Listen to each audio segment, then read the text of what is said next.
Здравствуйте! Мы продолжаем цикл пресс-конференций на площадке Абхазского телевидения.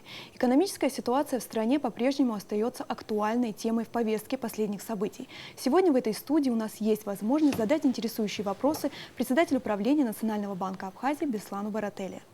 Здравствуйте, Беслан Владиславович. Здравствуйте. Здравствуйте, коллеги.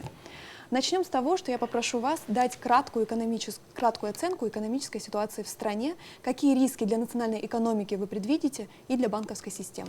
Спасибо, что пригласили. На самом деле есть много чего рассказать. Но отвечая на ваш главный вопрос, понятное дело, что все мы являемся свидетелями очень необычных событий, которые охватили не только Абхазию, но и весь мир. И такая экономика, как абхазская, наиболее уязвимой оказалась, поскольку она, во-первых, маленькая по своим объемам, очень сильно зависит от внешнеэкономической деятельности, и те условия, в которых она сегодня развивается, не могут бесследно пройти и не отразиться на предпринимателях, на экономике, на бюджете и на банковской системе в целом. Могу сказать одно, что мы вот недавно подводили итоги потока и оттока денег в Абхазию из Абхазии. Вот по итогам 5 месяцев 2020 года по всем каналам легальным, значит, которые мы могли наблюдать. За 5 месяцев этого года в Абхазию поступило более 9 миллиардов рублей. И за этот же период этого года из Абхазии ушло 11 миллиардов рублей.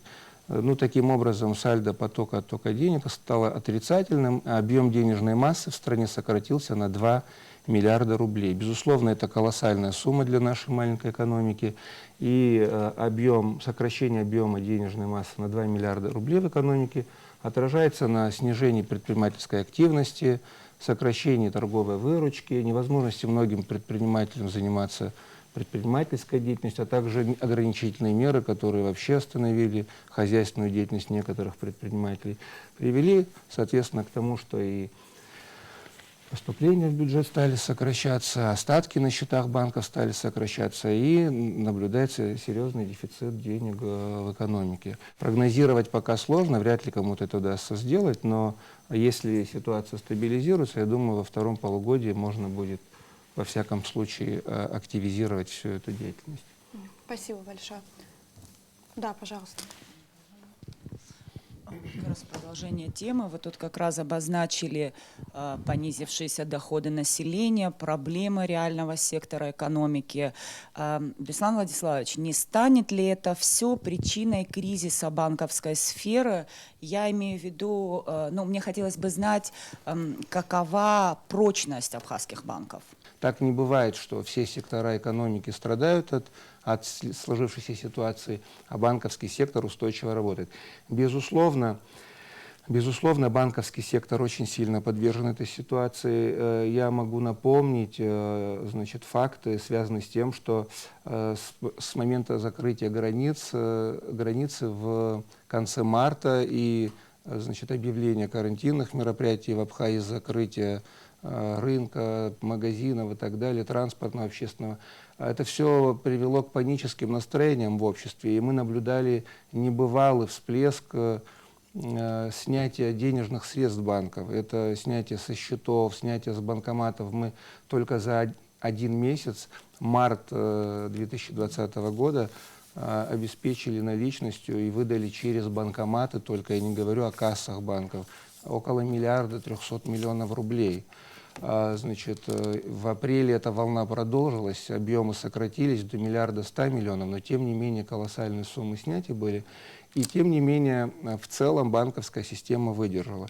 Могу сказать по Сбербанку, поскольку мы являемся как бы собственниками сберегательного банка, Национальный банк, и как-то следим за ситуацией в этом банке в первую очередь, но мы видим, что в целом, несмотря на сложности, ситуация в сберегательном банке, как минимум, не хуже, чем в прошлом году, когда не было никаких проблем, связанных с закрытием границы. Поэтому я думаю, что в целом банковская система справится с этими задачами, которые есть. Может быть, не идеально, но тем не менее рисков, связанных с какими-то коллапсами, такого здесь не существует. Можно? Представляйтесь, пожалуйста. Анаид Гагарян, «Эхо Кавказа». Скажите, пожалуйста, много ли у пенсионеров кредитов и много ли с них списывают вот в качестве поручителя? Была разработана в Сберегательном банке программа кредитования зарплатного и пенсионного проекта, так называемого. Да? По этой программе на 1 июня, получается, на 1 июня этого года только 2% пенсионеров,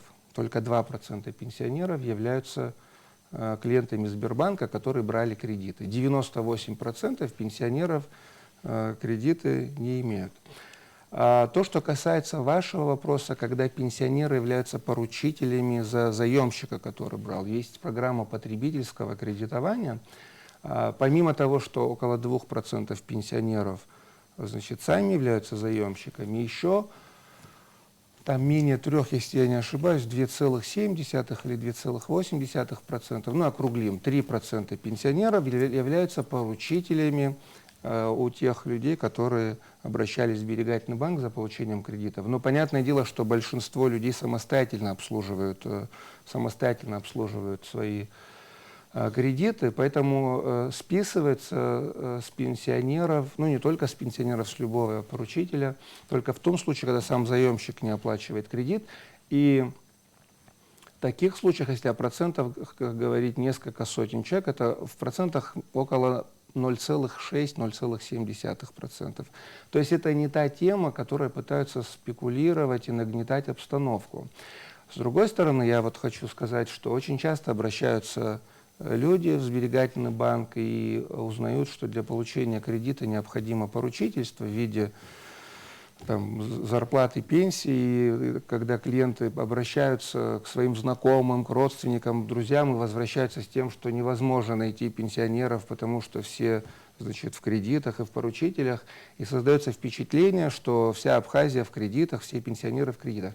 И я понимаю, почему так происходит, и правильно делают пенсионеры, потому что люди относятся ответственно к этим вопросам. Поэтому я в прошлый раз обращался, и сегодня хотел бы обратиться и к бюджетникам, но в первую очередь к пенсионерам, как наименее защищенным слоям населения, с тем, чтобы они ответственнее относились к тому, что их просят быть поручителями, не давали согласия. Сначала как бы жалеют людей, идут на уступки, соглашаются, а потом понимают, что как бы страдают. Поэтому лучше сказать, что вы являетесь поручителями или сами взяли кредит. Во всяком случае, это банковская тайна, никто не даст информацию, действительно вы брали кредит или нет. Но зато будете спокойны и понимать, что ваши деньги никто не спишет и никто не тронет. Очень часто, особенно в социальных сетях, нагнетают обстановку, накручивают ситуацию, обращаются к пенсионерам, имейте в виду, с ваших карт списывают деньги, хотят какие-то там дыры закрыть, еще что-то. А ведь старшее поколение людей, которое воспитывалось на советских традициях, они как бы ответственнее относятся к информации, часто ее не проверяют и верят всему, что пишут. То есть часто представление, что это чуть ли не официальная информация, начинают нервничать, беспокоиться, обращаются к нам в банке. Мы рассказываем о ситуации, но, пользуясь случаем, я хотел бы обратиться в первую очередь, опять же, к пенсионерам, чтобы они понимали, что это исключенный сценарий, это недопустимо, чтобы с карты пенсионеров списывали деньги, значит, и они об этом не уведомлены. Более того, каждый человек, в том числе и пенсионеры, и бюджетники, имеют право и должны, мне кажется, следить за остатками денег на своих счетах. Зачем переживать заранее, если, условно говоря, человек знает, что у него пенсия 10 220 рублей. Он должен получить такую сумму. И когда он обращается к банкомату или приходит в отделение Сбербанка и, допустим, видит сумму не 220, 10 220, это 10 210 условно, да? Не хватает 10 рублей условно. Он имеет право, мне кажется, и обязан обратиться в Сберегательный банк и спросить, почему поступила сумма на 10 рублей, да, даже на 1 копейку меньше, куда она делась. И банк обязательно, если такие факты будут, расскажет, было ли списание за СМС или что произошло, деньги бесследно не исчезают. Все-таки хочется здесь прояснить вот момент, о котором мы говорили. Да. То есть недавно была такая информация, и даже Национальный банк Абхазии на своем официальном сайте опубликовал информацию, опровергающую вот эти слухи о том, что якобы Банк Абхазии выдал кредит в размере 40 миллионов рублей госкомпании «Абхазтоп», который якобы возвращен не был. И сейчас, чтобы компенсировать эту сумму, идет попытка списания, незаконного списания средств с карт пенсионеров. Вот разъясните ваше Такая мнение по этому поводу. детективная история, очень все такая сложная Все-таки схема. да, поясним зрителям. Да, здесь, ну, это, понятно, какие-то фейковые истории. Значит, тут рассказано несколько позиций, так понимаю. То, что касается списания с карт, я не буду повторяться, только что рассказал. Понятно, что каждый должен следить за своим счетом и быть спокоен, что, значит, ничего не происходит. То, что касается, значит, кредитования, значит, в соответствии с законодательством Банк Абхазии не кредитует, значит, юридические лица, не клиенты. У нас кредитование идет коммерческих банков. Значит, если говорить об истории, которую сейчас пытаются связать с какими-то проблемами, с задержками зарплаты и пенсии, то картина выглядит следующим образом. Мы давали официальное объявление. В 2015 году к нам обратился, значит, Сухумбанк с просьбой предоставить кредит рефинансирования для своего клиента Гудаутской нефтебазы и для, соответственно, дальнейшего кредитования этой организации. Сроком на 2 года с возвратом не разом суммы, то есть они должны были не разом погасить сумму, а ежемесячными платежами, там, по-моему, 1 миллион, 2 миллиона, 1 800 000, я сейчас не помню цифры, но 24 транша, наверное, за 2 года, и, соответственно, этими траншами эта сумма была возвращена.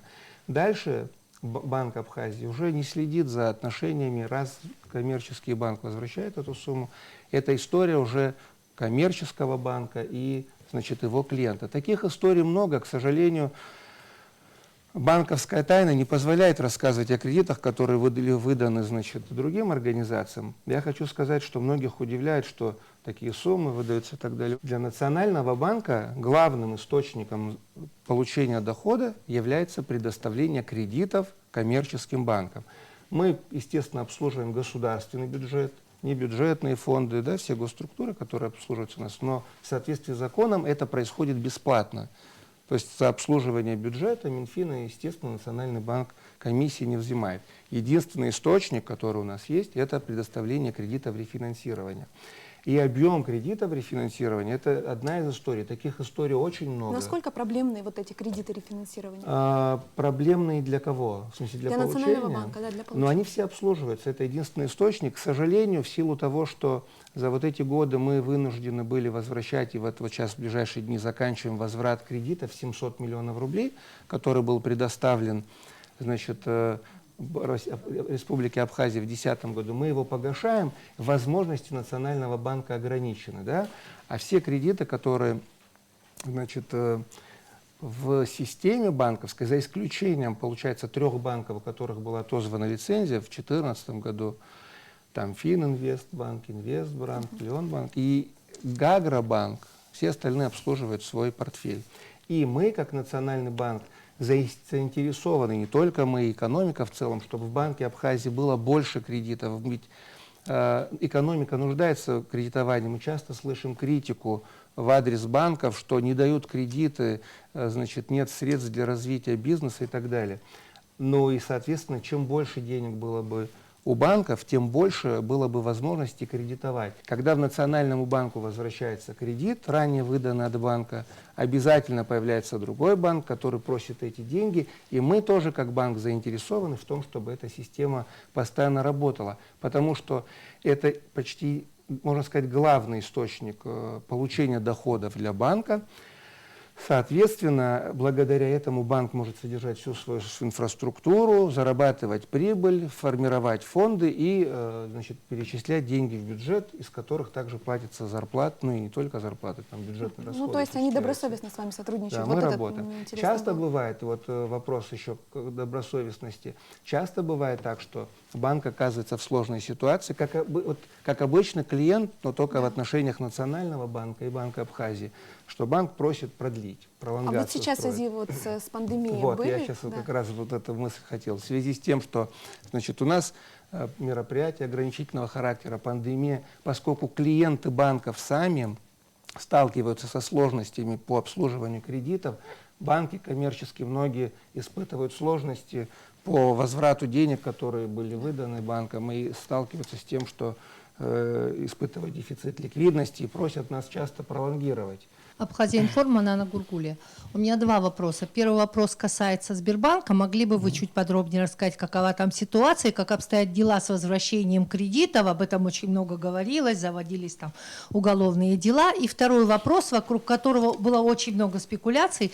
Если это не коммерческая тайна, какова ваша зарплата? Те проблемы, которые накапливались в банке, я бы сказал, десятилетия, да, и, значит, отразились в дефиците денег в размере, наверное, 1,5 миллиарда рублей, они не могут, значит, бесследно исчезнуть, эти проблемы. Эти проблемы, которые накапливались в Сбербанке, будут влиять на этот банк еще многие годы, потому что, значит, ломать не строить, как говорится, из года в год кропотливым трудом, зарабатывая, Сбербанк должен выходить из этой ситуации и сокращать вот эту дыру, которая там формировалась много лет. Ситуация с ликвидностью сейчас стала намного легче. Я вам скажу по статистике, потому что мы видим по обслуживанию клиента, по работе банкоматов, несмотря на то, что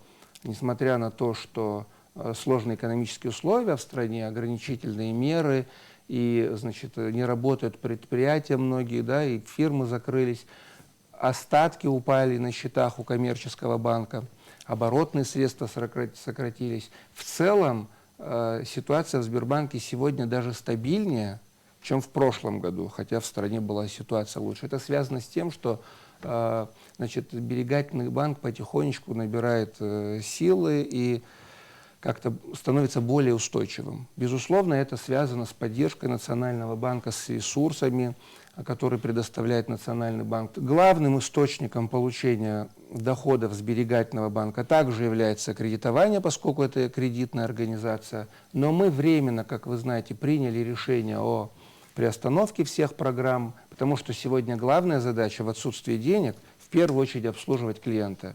То есть мы не можем, условно говоря, имея ограниченный объем денег, выдать в кредиты и держать пустыми банкоматы, да, чтобы люди не смогли зарплаты, пенсии ставить. Поэтому решили расставить приоритеты. В первую очередь это пенсионеры, бюджетники, клиенты, а потом уже, если появится возможность, я надеюсь, она скоро появится, будут запущены новые проекты.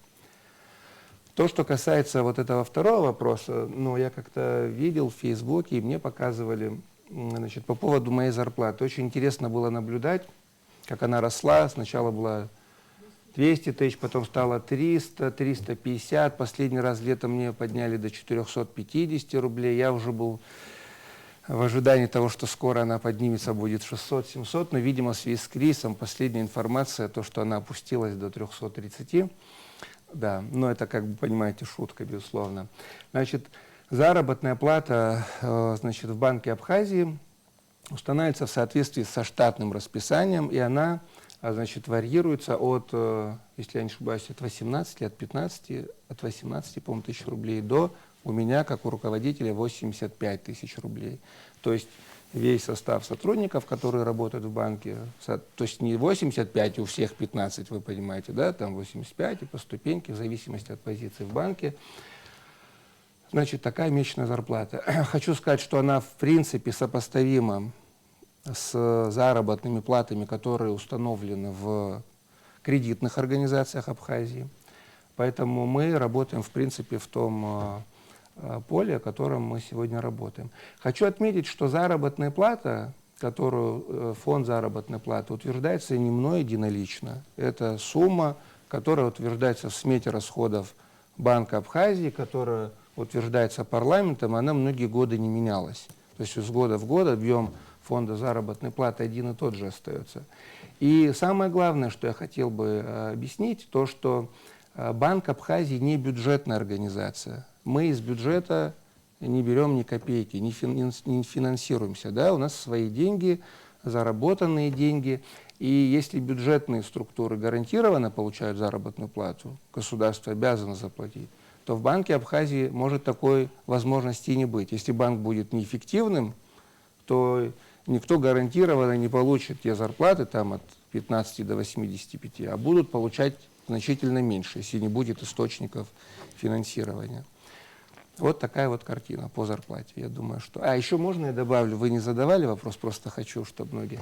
Значит, информация о том, что председатель Нацбанка единолично выписывает себе какие-то премии, это вообще... Это даже стыдно комментировать меня, в смысле, это глупо, слишком глупо комментировать такие вещи. Безусловно, это такое невозможно. Но как вы представляете, председатель Нацбанка себе единолично устанавливает премии? Но... Значит, если говорить откровенно, в случае, если банк был эффективным в течение года и заработал деньги, и перечислил в бюджет и так далее, то у нас бывают случаи либо один раз в год, либо два раза. В этом году, вот, например, летом не планируется. Но премия всем сотрудникам банка в размере 50% от зарплаты, или там 30%, или там 70%, в зависимости от того, какой, значит, доход у банка был по итогам прошлого года. Каковы перспективы работы музея денег, который создан недавно при Нацбанке? Вы знаете, у нас организован, уже официально зарегистрирован в Минюсте, так что можно поздравить, музей Банка Абхазии.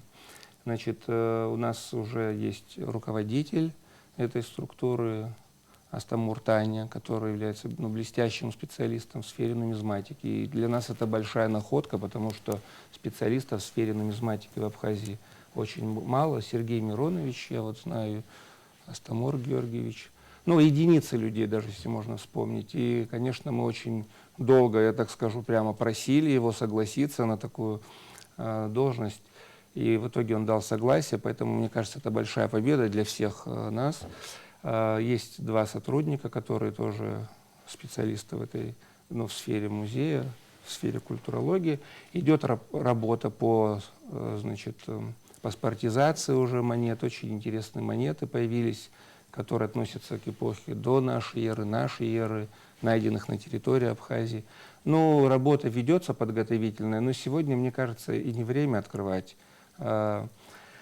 музей. Мы будем ждать лучших времен. Откроются границы, наладится жизнь. Спасибо. К вопросу о наличности хочется поговорить. Вот некоторые абхазские экономисты, возможно, теоретики, говорят о том, что вот для подстраховки вот в таких непредвиденных ситуациях, как пандемия, необходимо, чтобы в республике был определенный запас средств.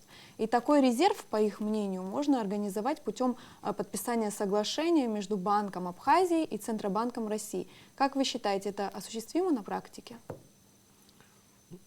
Чтобы я правильно вопрос понял, речь идет о том, что Центральный банк России выделил средства резервные для Абхазии вот, на такие случаи. Ну, просить можно, наверное, все, что хочешь, но мне кажется, что это мало реализуемые. Ну, как бы, мне кажется, просьбы должны быть реализуемы, потому что, по сути, это одна из форм помощи.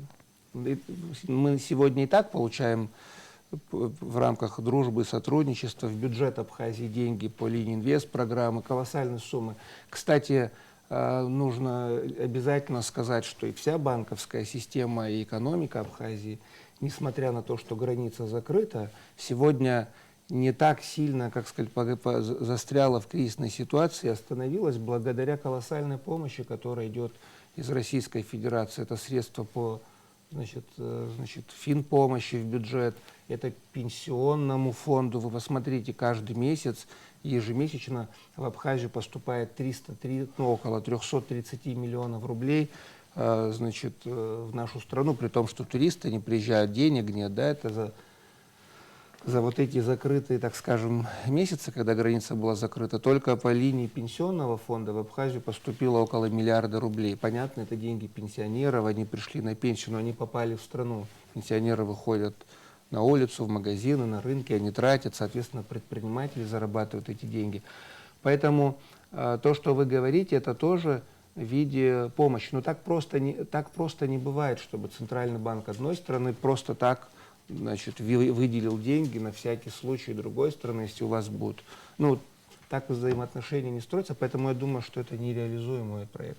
Если просить, то можно что-то другое, как бы по-другому, но не в такой форме. Хорошо, спасибо, я вас поняла. Пожалуйста. Александр Владиславович, у меня два вопроса. Первый, опять-таки, вернусь к обвинениям в ваш адрес. 48%, которые, по информации всезнающих экспертов, тех же социальных сетей, вы придумали сами. Расскажите, почему все-таки 48%, а не 10-12%, как в других странах? И мой второй вопрос, значит, сейчас есть сложности с выдачей заработных плат, выплат пенсий, пособий. И опять же многие говорят о том, что Национальный банк Абхазии имеет энный резерв, который не хочет или не желает предоставить тому же Министерству финансов, например. Насколько я понимаю, Национальный банк в принципе этого делать не может, но расскажите об этом подробно, но объясните людям, какое-то отношение имеет к Национальному банку и насколько вообще это возможно? По поводу первого вопроса, значит, с кредитами под 48%, которые вызвали много шума и так далее, хочу сказать, что на данный момент уже, наверное, год, как эти кредиты не выдаются. И осталось буквально несколько сотен человек, которые еще имеют остатки по этим кредитам. Эта история, в принципе, заканчивается. Как она возникла, расскажу. Дело в том, что мы, когда думали о том, как кредитовать, мы исходили из того, что нужно помочь людям и сделать кредиты доступными. В каком смысле? Вы должны понимать, что коммерческий банк, каким и сберегательный банк тоже является, он по собственности государственный, но по своему функционалу он коммерческий банк. И задача любого банка, поскольку это предприниматели, зарабатывать прибыль. Но просто мы понимали, что наши граждане лишены возможности кредитования, потому что статистика, анализ кредитного портфеля предыдущих лет показал, что кредиты в основном сконцентрированы у крупных предпринимателей, у крупных игроков. У простых граждан Абхазии практически не было доступа получить кредиты. Ну, будем откровенными. Значит, конечно же, сберегательному банку с точки зрения заработков и снижения рисков было выгодно имеющиеся ресурсы предоставить нескольким крупным заемщикам. У нас есть очень хорошие по качеству обслуживания заемщики, крупные предприниматели, еще раз на которых строится наша экономика и бюджет, которые обращаются часто в банк, в том числе и сберегательный, с просьбой предоставить кредиты. И банку, безусловно, было бы выгодно выдать эти крупные суммы, меньше работы, меньше рисков, меньше, так скажем, волокиты, меньше сотрудников, меньше канцелярских расходов тратится и гарантированный возврат денег. И тема была бы закрыта. Но мы исходили из того, что крупный бизнес, понятно, всегда нуждается в ресурсах для развития, но он как-то справится, он крупный, он найдет возможности. А вот простые граждане, им надо как-то дать возможность такую линейку продуктовую предоставить. И мы тогда, когда разрабатывали программы, стали говорить о кредитах по 24% годовых, не под 48% изначально. Было по 24. Почему 24, а не 25, не 17, не 10? Да, вопрос.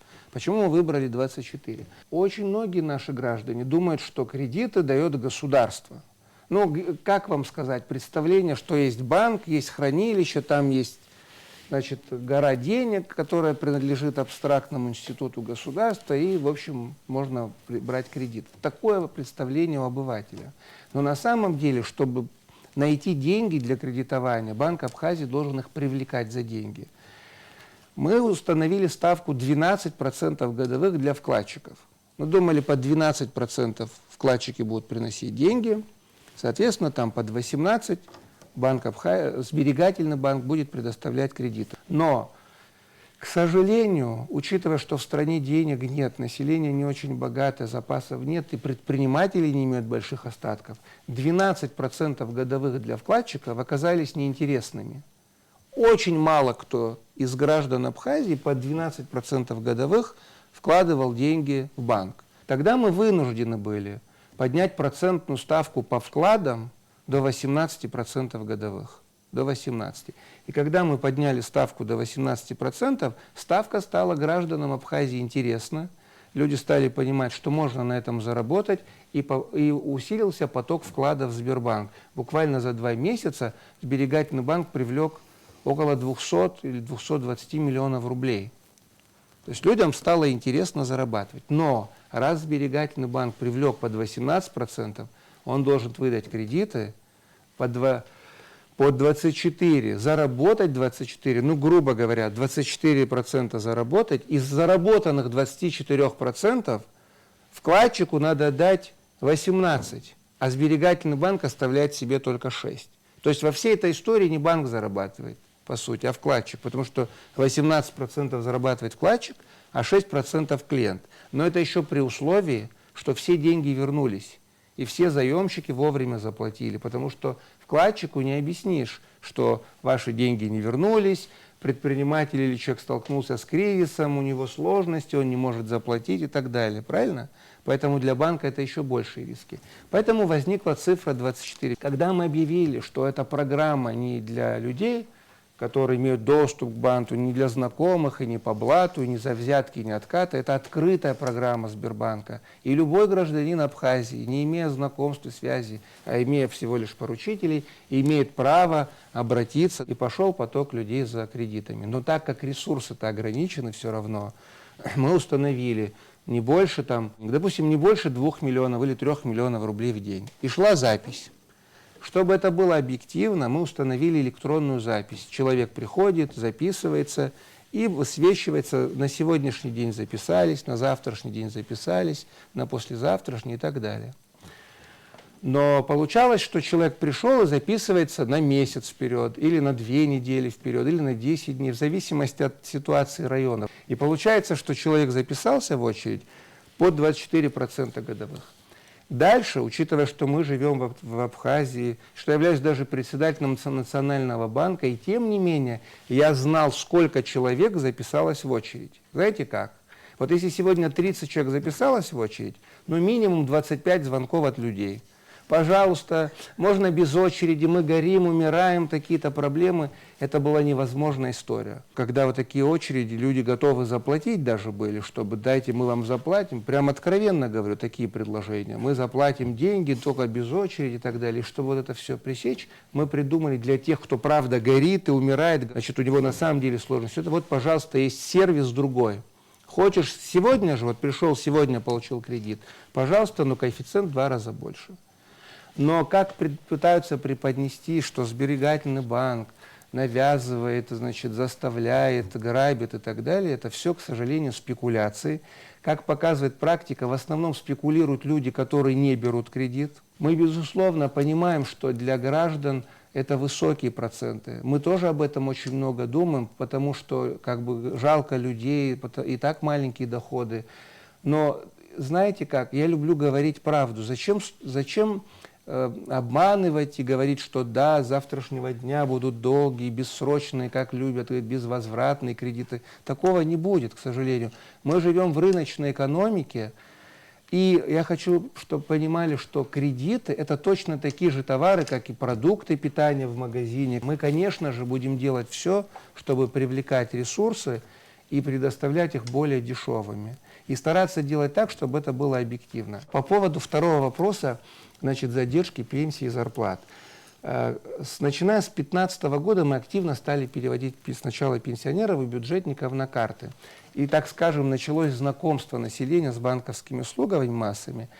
И очень часто люди не понимали, когда придет пенсия, зарплата, кто выплачивает пенсию. То есть проблема такая: человек приходит с карточкой к банкомату, а на карточке, допустим, нет денег, не зачислили.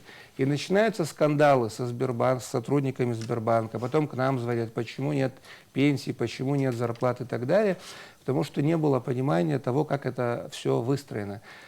Значит, пенсии выплачиваются сберегательным банком, а зарплаты выплачиваются в тех банках, в которых обслуживаются клиенты. Но опять же, сберегательный банк тоже не может сказать, когда поступит зарплата или пенсия. Вот принцип выстроен таким образом. В банк присылают сумму денег работодатель или пенсионный фонд.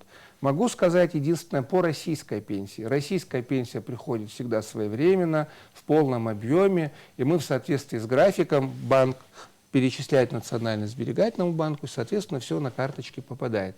И если были какие изменения, соответственно, клиентам банка сообщили.